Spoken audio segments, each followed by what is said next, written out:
Oke, selamat datang semuanya, selamat malam sekali lagi bagi Indonesia dan selamat sore dari Yerusalem. Sekarang ini baru jam 3, ini masih terang, dalam 2 jam nih kan gelap.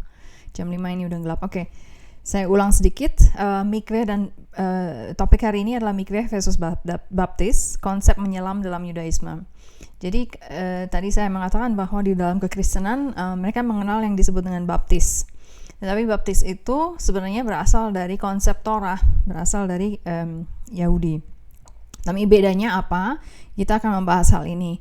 Kenapa saya memilih topik ini? Karena itu terinspirasi gara-gara saya harus begitu menikah dan sesudah menikah itu harus masuk ke mikveh, terutama setelah selesai datang bulan itu semua perempuan harus masuk mikveh yang sudah menikah. Dan semua perempuan yang sudah menikah harus tutup kepala seperti ini. Kalau di Muslim namanya jilbab. Kalau di kita namanya tishel. Di Yahudi namanya tishel. Jadi setiap yang sudah menikah itu menutup rambut. Rambutnya di cover, ditutup. Hanya boleh dilihat oleh suami. Itu ceritanya seperti itu. Okay?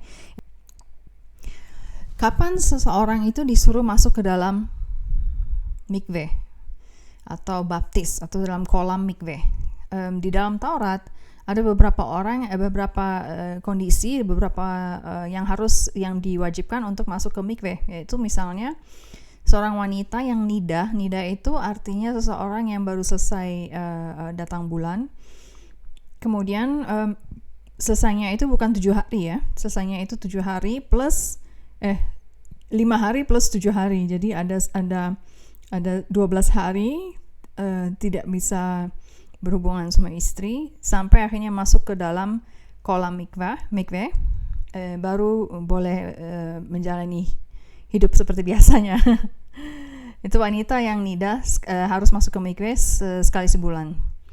Kemudian ada pria itu sebelum Syabat, yaitu Jumat siang, Jumat sore, suami saya itu rajin jam 3-an itu dia harus ke mikveh. Mikvehnya deket. Kalau yang laki itu setiap sudut kayaknya ada mikveh gitu. Jadi dia deket sini, cuma 5 menit jalan kaki atau naik sepeda itu sudah ada mikveh. Dan jadi dia setiap hari Jumat siang, setiap minggu harus pergi ke sana. Nah, ada kondisi-kondisi lain yang khusus yang diatur di dalam kitab Imamat, yaitu misalnya orang yang sakit kusta ya.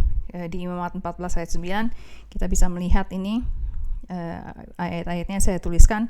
Imamat 14 ayat 9 itu tentang pentahiran mantan pasien kusta. Jadi kalau seseorang sakit kusta terus akhirnya sembuh, dia belum bisa masuk ke Bait HaMikdash atau temple atau bait suci kecuali dia harus masuk mikveh ya, kolam penyucian, kolam ritual bath itu artinya. Nah, Imamat 15 mengatur tentang pria yang punya suatu penyakit kelamin tertentu ya. Jadi begitu misalnya dia punya mengeluarkan cairan atau apa yang bukan sperma yang berupa penyakit ya, karena penyakit. Nah, itu dia nggak bisa masuk ke bait suci dan dia harus dibersihkan dulu selama 7 hari, tidak bisa benar-benar berhenti, dan baru dia bisa masuk ke mikveh. Dari mikveh baru bisa ke bait suci ya. Terus kemudian di Imamat 16 semua imam besar sebelum masuk ke ruang Maha Kudus dia harus masuk mikveh. Kemudian yang imamat, kalau setiap kali saya masuk saya katakan kata mikveh itu di dalam bahasa gereja selalu adalah baptis. Itu bahasa gereja adalah baptis ya. Jadi kalau misalnya Imamat 17 misalnya ada seseorang yang nggak sengaja dimakan hewan tapi yang tidak mati karena dipotong. Misalnya hewan itu ternyata udah mati sebelumnya waktu diproses, dia udah mati karena alam atau karena kecelakaan atau karena dicabik sama binatang buas. Nah, itu sebenarnya kita nggak boleh makan.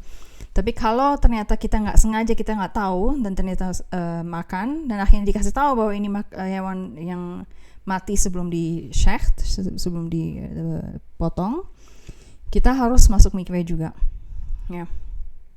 Di Bilangan 19 diatur bahwa para imam sebelum memotong atau melayani korban bakaran di dalam bait suci, dia pun harus masuk mikveh.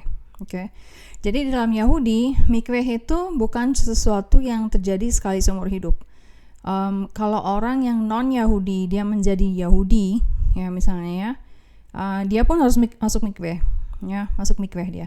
Nah, jadi ada banyak sekali peraturan-peraturan, dan begitu dia konversi dari non-Yahudi menjadi Yahudi dan dia masuk mikveh, itu bukan sekali-sekalinya dia masuk mikveh. Seumur hidupnya dia akan terus-menerus masuk mikveh. Ya, kalau dia laki-laki dia akan lebih sering masuk mikveh daripada perempuan.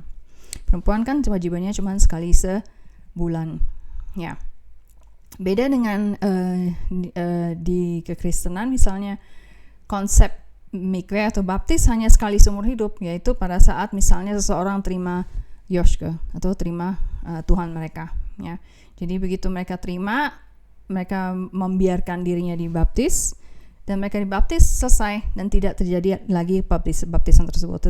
Dalam Yahudi, baptis itu baptis atau mikveh itu adalah kejadian sehari-hari.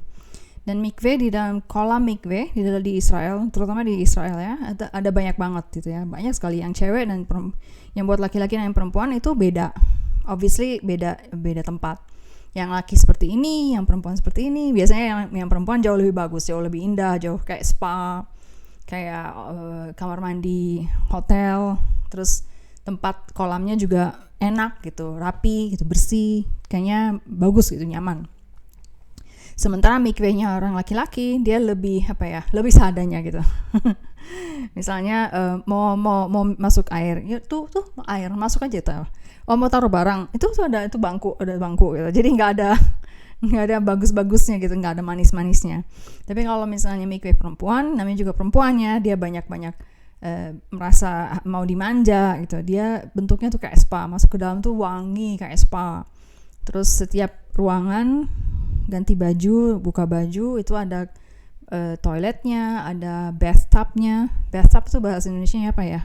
Kayak jadi bukan untuk menciduk air ya. Jadi bathtub untuk merendam ya. Di dalam Taurat, di dalam bahasa Indonesianya, kita sering menemukan kata-kata membasuh tubuh. Itu membasuh tubuh sebenarnya bukan membasuh tubuh dalam arti kita ambil lap atau sponge terus kita basuh gitu, bersihin atau cuci muka. Enggak, itu bukan seperti itu. Membasuh tubuh dalam bahasa Indonesia itu dalam bahasa Inggrisnya adalah bathe himself. Ya, saya tulis di sini bathe himself. Itu bathe itu dalam arti to bath dari bathtub ya, dari kata bathtub. Jadi orangnya itu harus berendam di dalam air. Dan dalam hal ini berendam dalam airnya itu sampai menutupi kepala ya. Itu bahasa Inggris. Nah, dalam bahasa Ibrani dikatakan rachatz b'maim. Rachatz itu artinya berendam atau bathe ya. Dari sinilah akhirnya dibuat bangunan-bangunan atau gedung-gedung yang melayani ritual pemandian, tempat pemandian ritual, itu namanya tempat pemandian ritual. Yang disebut dengan mandi sebenarnya bukan mandi, ya mandinya itu sebenarnya di rumah, persiapannya di rumah atau di mana gitu ya. Tapi begitu masuk ke mikveh itu ritual pemandian ritual itu ya benar-benar cuma cemplung selesai keluar gitu. Nah, kata-kata rachatz b'maim itu ada di dalam semua konsep ini, di dalam semua ayat-ayat yang saya tulis ini dan di tempat-tempat lain lagi yang tidak saya tulis, yang menunjukkan sebenarnya dalam bahasa Indonesia ditulisnya membasuh tubuh gitu. Semua yang namanya membasuh tubuh itu bukan membasuh tubuh sebenarnya, tapi benar-benar berendam di dalam air. Itu rachatz b'maim. Oke. Nah, ini saya kasih contoh mikveh ya, mikvehnya. Di dalam mikvehnya perempuan kelihatannya seperti ini. Jadi ada satu kamar. Kamarnya ada banyak, ya tergantung mikvehnya. Tempat mikvehnya itu seperti ini. Jadi ada kamar tempat perempuannya ini mandi. Ini tempat ketika saya mikveh kemarin minggu lalu. Dia ada toilet tertentu, ada toilet sendiri, ada bathtub sendiri. Ini untuk persiapan, ada tempat kursi, ada untuk tempat dandan, atau tempat gosok gigi, segala macam. Pokoknya sebelum masuk ke mikvehnya bentuknya seperti ini. Cuman kolam satu orang aja muat gitu loh. Ini bukan seperti kolam renang, enggak. bukan kayak kolam renang terus kita berenang ke sana kemari ke sana terus balik lagi gitu terus nggak bisa. Itu cuma untuk masuk ke dalam, nyemplung sekali keluar. Ada yang nyemplungnya 3 kali terus keluar, tergantung berasal dari mana. Kalau yang Ashkenazi biasanya sekali, kalau yang Sephardi itu biasanya 3 kali, ya tergantung mereka berasal dari mana. Okay? Nah, sekarang pertanyaannya adalah kenapa kok air di dalam mikveh itu dianggap membuat seseorang menjadi tahir? Hai. Ada yang nonton. Ya, mengapa air dapat membuat seseorang menjadi tahir? Ya, kenapa nah kita juga harus menyadari bahwa kata-kata di dalam bahasa Indonesia di dalam Alkitab ditulis bahwa seseorang itu najis gitu ya. Najis kalau misalnya kita lihat di ayat-ayat yang ini, yang sebelumnya di Imamat, di Bilangan, dan di seluruh Torah, ada kata-kata yang disebut bahwa seseorang itu najis kalau dia begini ya. Maka dia harus membasuh dirinya supaya dia menjadi bersih. Nah, tapi kata-kata najis itu dalam bahasa Ibrani bukan najis tapi tamei, dan bersihnya itu juga bukan bersih dalam arti nggak ada daki di badan, nggak ada kotoran di dalam badan gitu. Tapi dalam arti tahor itu atau dalam bahasa Indonesia tahir. Ya, jadi bedanya apa dong? Jadi kalau di dalam Alkitab dikatakan bahwa seseorang itu najisnya itu nggak ada urusannya dengan kotor badannya.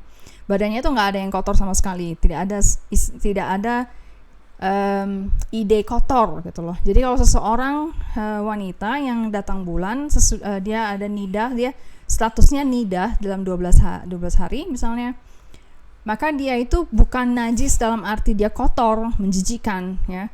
Itu salah kaprah, karena banyak sekali misalnya di komunitas di Papua itu dia salah kaprah. Dia pikir karena nih perempuan ini najis maka dia nggak boleh masuk sinagog. Najis bo, jijik bo. Jadi bukan seperti itu salah kaprah. Najis dalam hal ini adalah karena kesalahan penerjemahan LAI. Dalam bahasa Ibrani sebenarnya ada tulisan artinya adalah tamei. Tamei artinya sesuatu, misalnya seseorang gini ya, seorang wanita yang datang bulan itu kan artinya bahwa seharusnya ada sel telur yang tidak dibuahi, makanya dia keluar kan di akhir di bulan itu. Nah, ketika dia keluar, badannya itu mengeluarkan satu kesempatan untuk hidup. Seharusnya ada kesempatan bagi perempuan itu untuk menumbuhkan kehidupan di dalam tubuhnya dia. Tapi karena tidak dibuahi, telur yang seharusnya punya potensi untuk membawa kehidupan akhirnya terbuang. Oleh sebab itu, ketika dia keluar dari dalam badan, dari badan perempuan itu, badan perempuan itu memiliki sebuah vakum yang kosong, tidak ada kehidupan. Jadi vakum itu akhirnya diisi oleh sesuatu yang bukan kehidupan. Itu yang disebut dengan tamei. Oke, nah tamei itu sesuatu konsep spiritual, bukan konsep kotor, najis, jijik, menjijikan, sesuatu yang dipikirkan oleh orang-orang dunia, enggak, tapi benar-benar spiritual. Jadi nggak ada urusannya gitu. Perempuan itu yang misalnya memang lagi tamei, bisa aja ke sinagog, bisa aja kemana-mana gitu loh. Tapi kecuali nggak boleh ke bait suci, ya, ke bait kudus tuh nggak boleh. Kenapa? Karena itu adalah yang paling tinggi. Nah, ini nanti kita akan bahas kenapa. Nah, ketika seseorang menjadi tahir, dia harus untuk menjadi tahir, seorang itu harus masuk ke dalam pemandian ritual tersebut, yaitu mikveh itu. Dia harus masuk ke dalam mikveh itu untuk menjadi tahir. Ya. Nah, salah satu contoh kenapa saya katakan bahwa konsep tamai itu nggak ada urusannya dengan kotor atau menjijikan, yaitu adalah misalnya ketika seseorang yang non Yahudi mau jadi Yahudi, dan akhirnya dia konversi dan masuk ke mikveh. Ya, misalnya dia masuk ke mikveh, artinya dia masuk ke mikveh itu bukan karena dia tamai dalam arti dia menjijikan gitu. Emang artinya non Yahudi semua orang menjijikan, enggak kan gitu. Kita akan membahas lebih banyak mengenai tamei dan tahirnya itu. Okay? Nah, pertanyaannya adalah kenapa kok seseorang itu yang dianggap secara spiritual itu tamei atau najis, ya? Kenapa dia bisa masuk ke air dan dia akhirnya menjadi tahir? Maksudnya apa yang membuat dia seperti itu? Apa yang membuat dia menjadi tahir? Kenapa kok air? Kenapa bukan api? Ya kan, ada konsep-konsep agama lain yang mengatakan bahwa yang mempunyai pemikiran bahwa seseorang kalau dimurnikan atau dikuduskan, dia harus dimurnikannya dengan cara api, ya kan? Pernah nggak dengar seperti itu? Jadi dia kotor, kayak dia misalnya tadinya seperti apa, dia nggak murni gitu loh. Jadi akhirnya dimurnikan, dia harus melalui api gitu loh. Pokoknya gitulah, saya nggak inget ininya ceritanya seperti apa. Nah pokoknya kalau ada orang, kenapa bukan api gitu? Kenapa di dalam Yahudi bukan api tapi air gitu? Nah semua ini dimulai dari Kejadian 1 ayat 1 sampai 2. Ya, saya akan ceritakan. Saya akan bacakan dalam bahasa Ibrani-nya. Bereshit bara Elohim et hashamayim vet haaretz. Pada awalnya Tuhan menciptakan hashamayim, surga dan bumi. Ve'aretz haitza tohu vavohu. Bumi ketika itu tohu vavohu, yaitu kacau balau. Dia mengalami kekacauan, dalam arti semuanya berantakan gitu, kayak ruangan yang berantakan, tempat tempat pensil ada di toilet, pokoknya semua berantakan, nggak ada kategori, ya. Ve'aretz haitza tohu vavohu v'choshek el panei tehom, dan kegelapan berada di permukaan sebuah jurang, ya, di dalam jurang. Nah, ini ada di dalam bahasa Ibrani-nya itu ada yang bagian merah yang saya terjemahkan dalam bahasa Indonesia. Ini karena ini yang penting. Beruach Elohim merachefet al panei hamayim. Dan roh Elohim, roh Tuhan, melayang-layang di atas permukaan air. This is very interesting. Ini sesuatu yang sangat-sangat menarik. Kenapa Tuhan melayang-layang di atas permukaan air? Ingat bahwa dikatakan bahwa va'aretz haitza tohu vavohu. Jadi aretsnya itu bumi, itu sebenarnya udah ada walaupun kondisinya adalah kacau balau, ya. Artinya semuanya tumpuk menumpuk, nggak jelas, nggak ada kategorinya. Tapi Tuhan itu, roh Tuhan, dia melayang-layang di atas permukaan air. Dia nggak melayang-layang di atas permukaan bumi.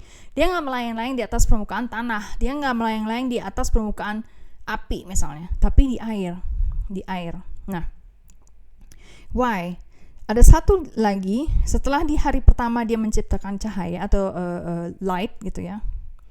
Dia ternyata menciptakan sesuatu yang berbeda gitu.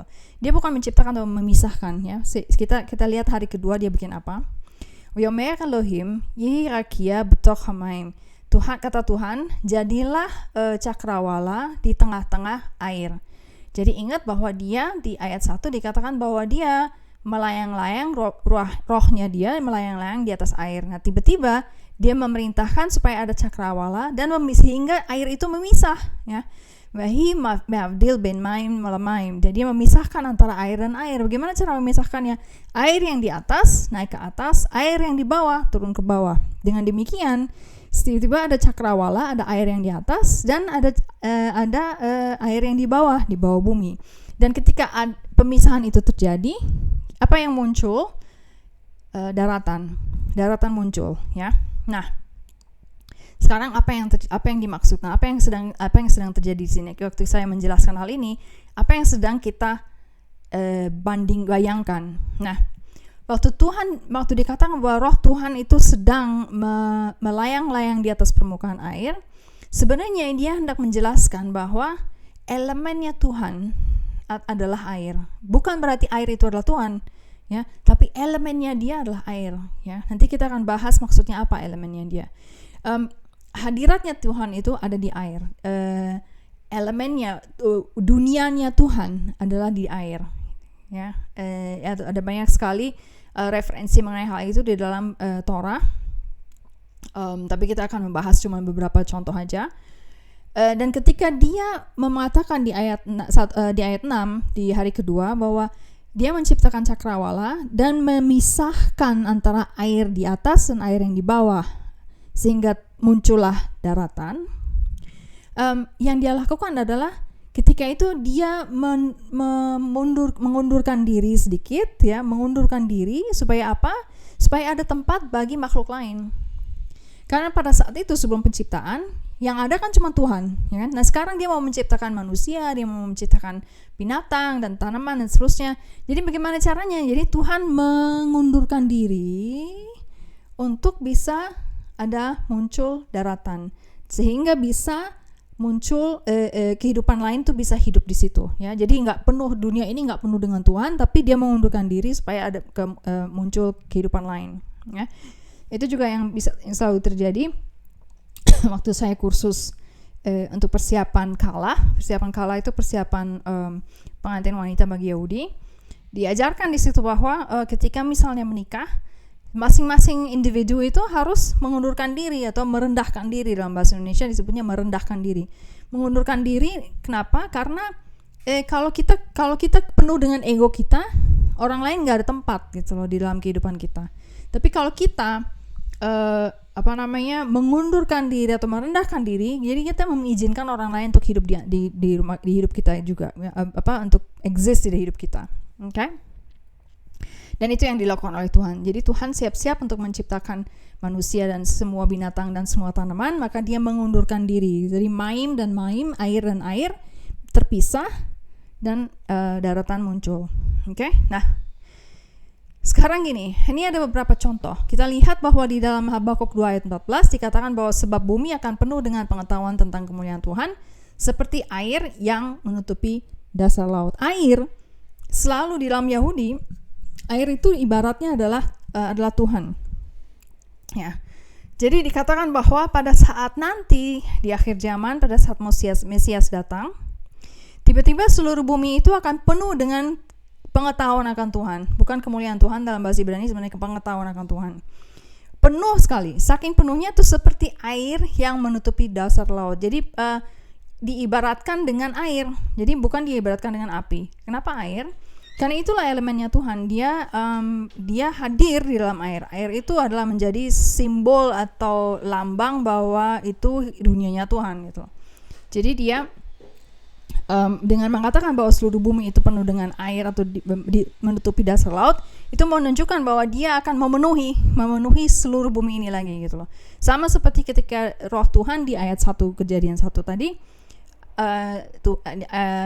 roh Tuhan akan melayang-layang di atas permukaan, di mana ada air itu, di situ ada Tuhan. Jadi kurang lebih seperti itu, ya. Dan salah satu contoh lain adalah di 2 Raja-Raja 5 ayat 10. Ada satu kejadian di mana seorang nabi yang namanya Elisha, dia itu menyuruh seorang jenderal dari Aram atau dari Syria ketika itu. Dia mengatakan bahwa si jenderal ini ternyata sakit kusta. Waktu dia sakit kusta, dia datang ke Elisha untuk minta disembuhkan. Kemudian dia doain, dia bilang gini, kamu pergi deh ke sungai Jordan. Dia bilang, pergilah mandi 7 kali dalam sungai Jordan, maka tubuhmu akan pulih kembali sehingga engkau menjadi tahir. Nah, ini juga sesuatu yang sangat ajaib. Kenapa kok dia masuk ke dalam air 7 kali, yang tadinya sakit kusta tiba-tiba dia muncul. Beda dengan di dalam Torah itu ada ada peraturan di mana seseorang yang sakit kusta, dia itu harus sembuh dulu. Kalau udah sembuh, baru disuruh masuk ke mikveh untuk apa? Untuk mentahirkan dirinya. Jadi sembuh dulu. Nah, si jenderal ini berbeda. Dia justru sembuhnya ketika dia 7 kali menyelam di dalam sungai Jordan. Kenapa sungai Jordan? Kenapa tidak di dalam mikveh seperti yang saya seperti gambar yang saya tunjukkan di sini? Kenapa nggak mikveh seperti ini? Kenapa harus di sungai Jordan? Nanti saya akan jelaskan. Ya. Nah, ini salah satu juga contoh.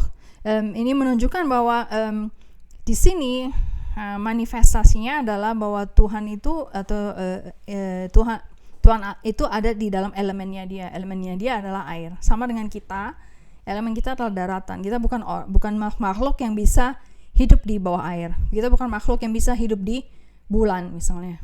Hidup kita ini adalah elemen yang berasal dari bumi ini. Karena apa? Tubuh kita kan berasal dari bumi, ya. Oke, sekarang pertanyaannya, apa dong sebenarnya arti dari makna berendam di dalam mikveh? Kita bisa membayangkan bahwa ternyata sebenarnya, ya, seseorang yang masuk ke dalam air seperti Jenderal Naaman itu yang di seluruh Indonesia, dia bisa kok sembuh.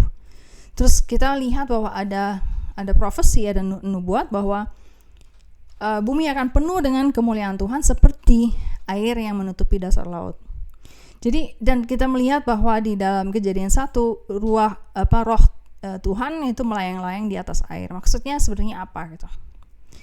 Air atau menyelupkan diri di dalam dunia atau elemen Tuhan, menyelupkan diri di dalam mikveh atau air, ya, itu sama aja kita menyelupkan diri di dalam elemen atau menyelupkan diri di dalam Tuhan sendiri.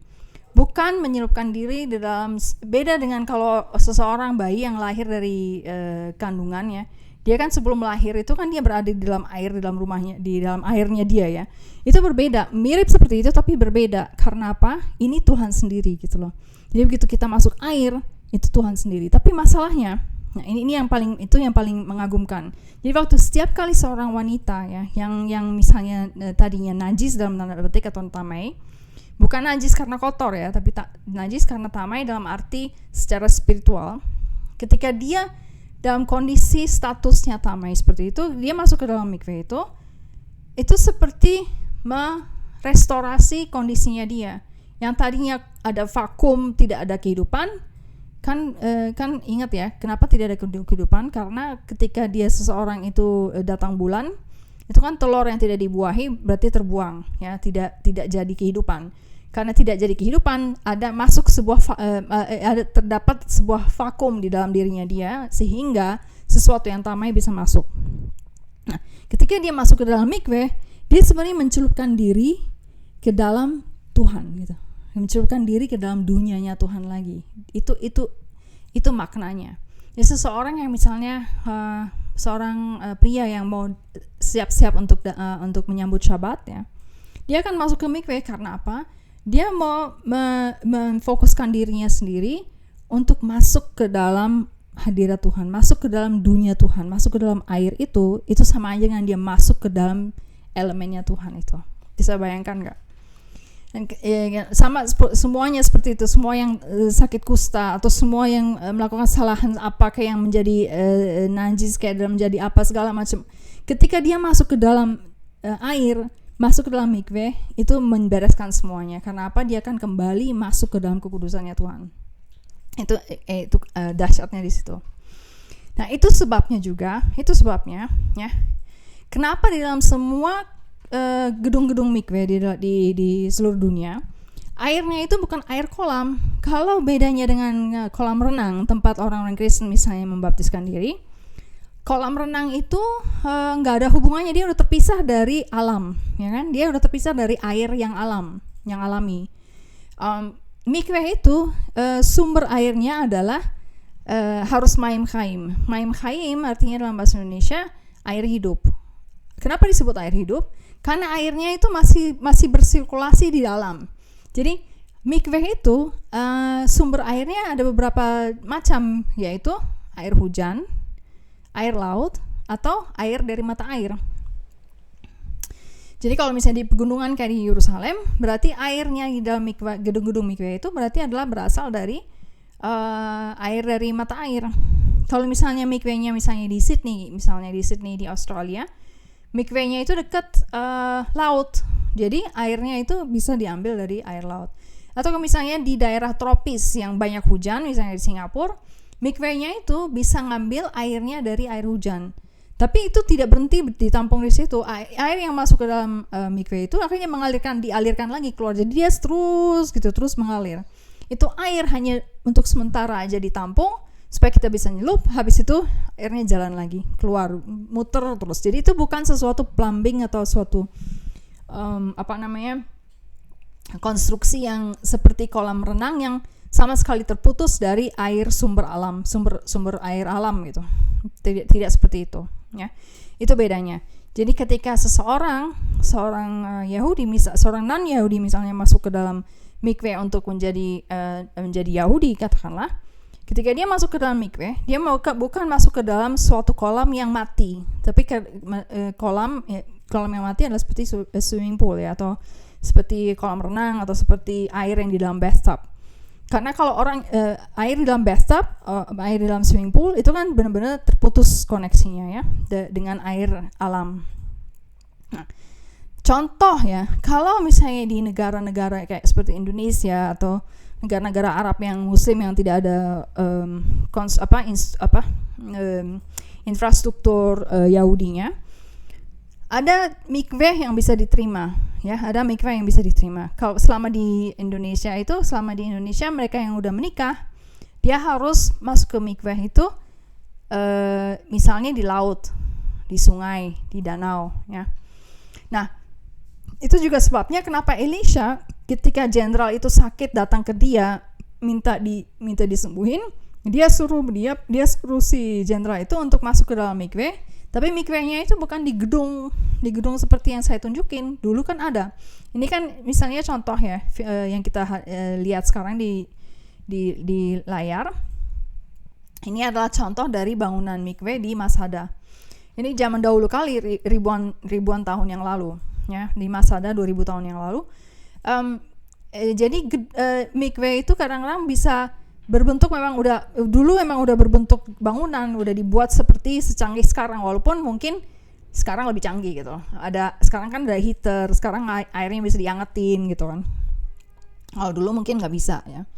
Sekarang airnya bisa dihangatin gitu sebelum dia jalanin lagi gitu kan. Nah, Jenderal Naaman itu tidak disuruh oleh Elisha untuk masuk ke dalam gedung-gedung seperti ini yang 2000 tahun itu.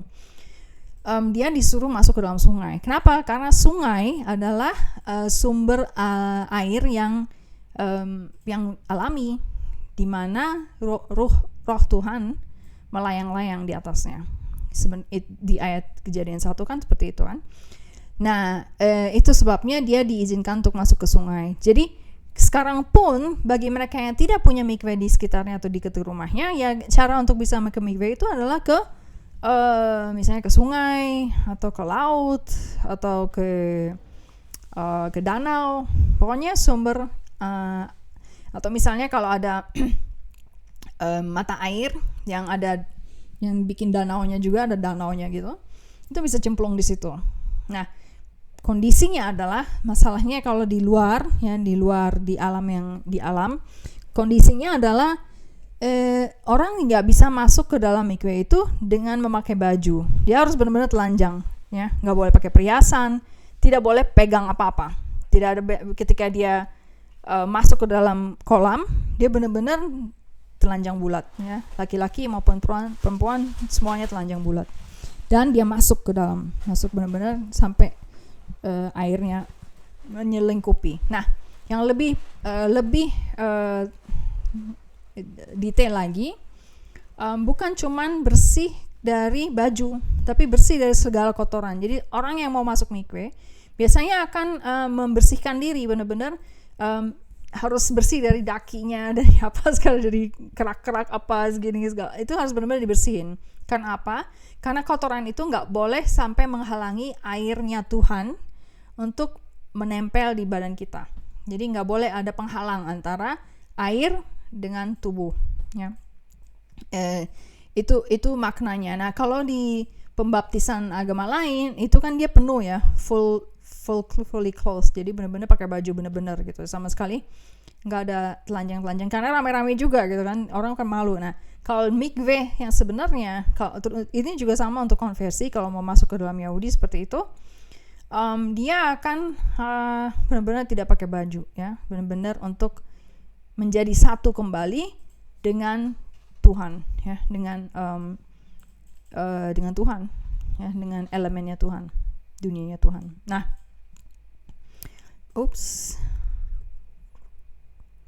ini juga saya kasih foto ini. Jadi ini mikveh perempuan. Biasanya dia ini kamarnya ini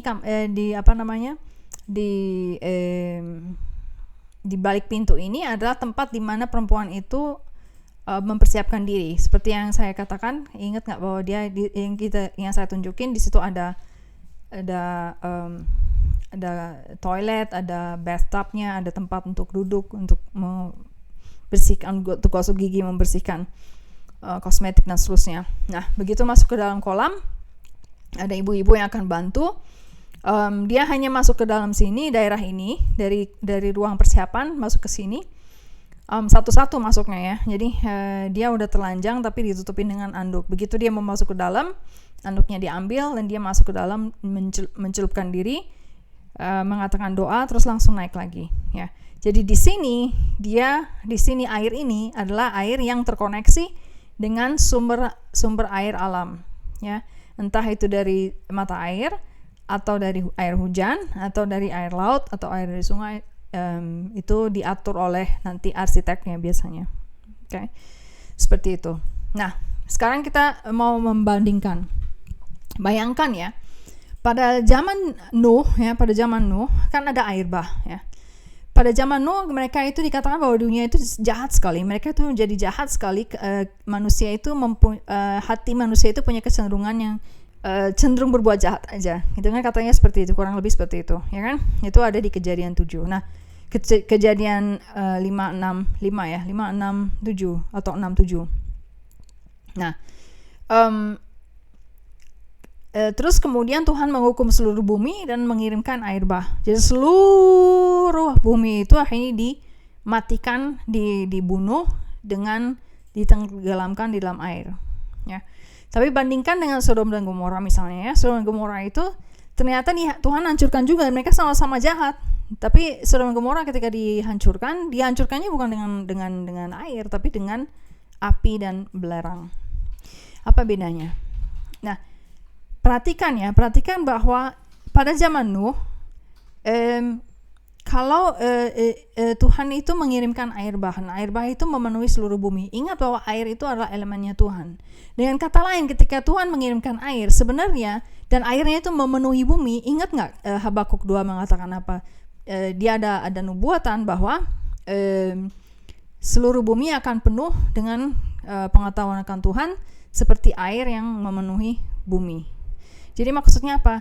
Waktu Tuhan mengirimkan air bah di zamannya Nuh, sebenarnya dia mengirimkan bukan cuma sekedar mengirimkan hukuman, tapi dia juga mengirimkan sebuah harapan bahwa sebenarnya Tuhan berharap bahwa setelah ini ya, setelah generasi yang jahat ini mati dan generasi yang baru tumbuh,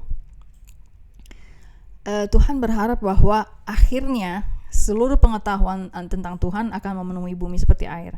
Jadi di dalam penghukuman air itu ternyata Tuhan memberikan harapan, atau Tuhan ada harapan gitu. Jadi waktu kita melihat air bah itu bukan sepenuhnya penghukuman, tapi penghukuman dengan pengharapan. Beda dengan Sodom dan Gomora, mereka dirusak dengan api dan belerang, bukan dengan air. Kenapa dengan api dan belerang? Artinya apa? Karena Tuhan udah selesai dengan dia, udah selesai, finish, that's it, udah nggak mau lagi. Jadi dia benar-benar menghancurkan Sodom dan Gomora. Tidak ada lagi harapan untuk Tuhan, tidak ada harapan, tidak mau memberikan harapan sedikit pun untuk memberikan pendidikan tentang pengetahuan Tuhan. Nggak ada sama sekali harapan. Benar-benar cuma api, belerang, selesai. Dan apa buktinya? Buktinya adalah sesudah air bah zaman Nuh, ternyata kehidupan kembali berkembang. Tapi sesudah api ya, di Sodom dan Gomora, ternyata kehidupan di Sodom dan Gomora itu mati sama sekali. Buktinya, kalau kita masuk ke dalam daerah Sodom dan Gomora sekarang, yang ada di daerah Dead Sea, dalam Laut Mati, kita melihat bahwa yang ada adalah seperti yang di foto tersebut, foto ini 2 ini. Ya, ini adalah temboknya Sodom dan Gomora tadinya, sekarang menjadi pasir aja, benar-benar rusak udah. Dan ini adalah mereka sebut ini adalah tiang garam dari istrinya Lot. Sampai sekarang masih berdiri. Dan kalau misalnya punya kesempatan untuk ke Israel, bisa datang ke Sodom dan Gomora itu, bisa melihat bahwa kota yang dihancurkan benar-benar hancur, tidak ada lagi kehidupan yang muncul di situ. Sama sekali Tuhan selesai dengan mereka, titik, selesai, dah, habis. Itulah penghukuman karena dengan api. Kalau penghukuman dengan air, ternyata di zaman Nuh ternyata menghasilkan kehidupan yang baru lagi. Kehidupan itu bisa bertumbuh lagi. Oke? Jadi apa maksud? Jadi apa indahnya ya? Indahnya dari semua pelajaran ini adalah bagian yang paling indah adalah ketika kita masuk mikwe itu ya, itu seperti kembali lagi meriset Ya kita kayak istilahnya kalau misalnya di laptop itu kan ada reset buttonnya ya. Kalau misalnya kita rusak komputernya atau hang, kita reset aja, kita klik gitu, di reset. Sama seperti itu kalau kita pada saat kita itu lagi tamai, lagi kotor, lagi najis, gitu masuk ke dalam mikveh itu ternyata itu seperti meriset lagi, kembali lagi menjadi satu dengan dunianya Tuhan. Oke? Ya. Sampai sini coba kita lihat ada beberapa pertanyaannya. Oke. Kak Farim silakan kalau ada yang mau bertanya di chat ataupun mau ngomong juga boleh. Silakan. Iya, pertanyaan dari Pak Yuri, apa Bnei Noah melakukan seperti Yahudi juga mikveh? Ya, boleh aja, tapi itu tidak wajib. Boleh, menurut saya itu sesuatu praktek yang baik menurut saya sih, ya. Tapi ya tidak wajib. Dan yang sulitnya adalah karena tidak ada mikveh di Indonesia, berarti ya mau nggak mau harus masuk ke laut. Nah, ribetnya adalah kalau mau benar-benar yang secara benar gitu ya, kalau mau benar-benar caranya, ya memang harus nggak pakai baju gitu. Jadi, nah itu gimana caranya? Kalau di sini ada caranya juga untuk misalnya orang ke laut ya, untuk masuk ke laut. Tapi caranya dengan dia pakai bajunya terbuat dari terpal tebal gitu ya. Jangan dari kain, karena kalau masuk ke dalam air pakai kain jadi langsung lepek gitu. Kan kelihatan telanjang. Jadi dia pakai terpal, bajunya kayak dari terpal, jadi bajunya tuh kayak kelelawar gitu loh, tau nggak? Baju kelelawar. Di dalamnya dan longgar, sama sekali longgar.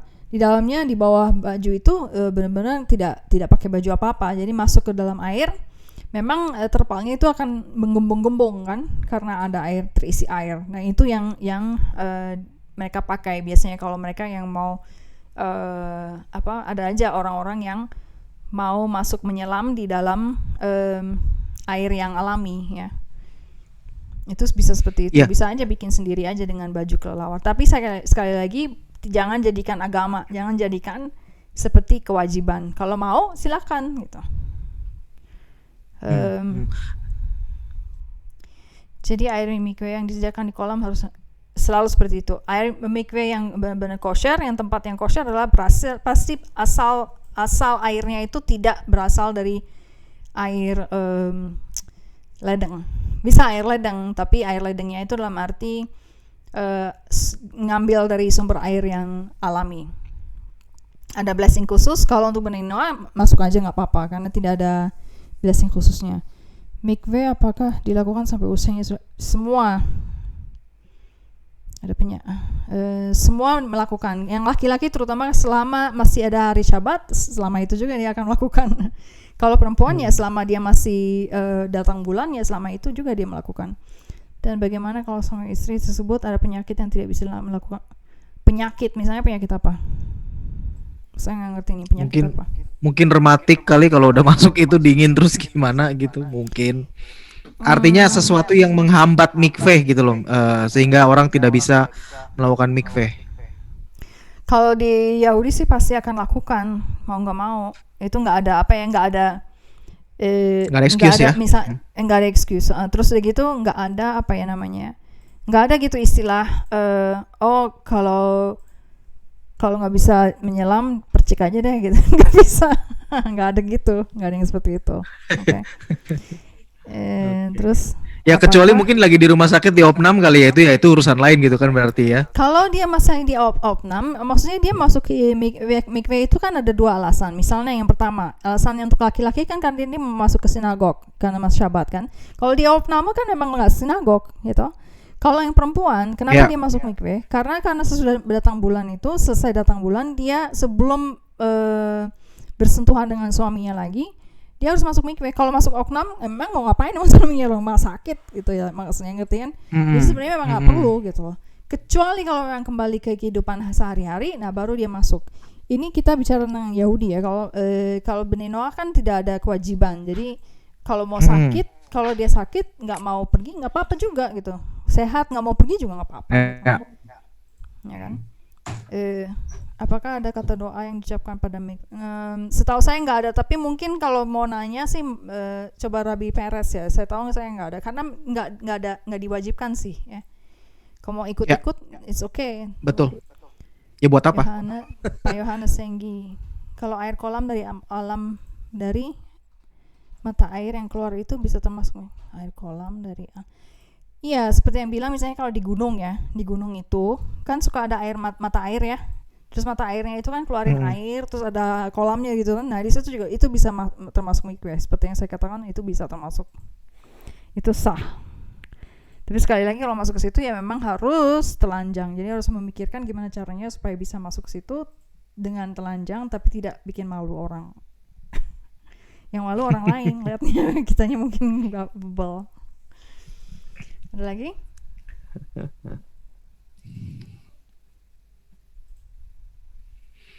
Oke, wow, konsep yang luar biasa ya.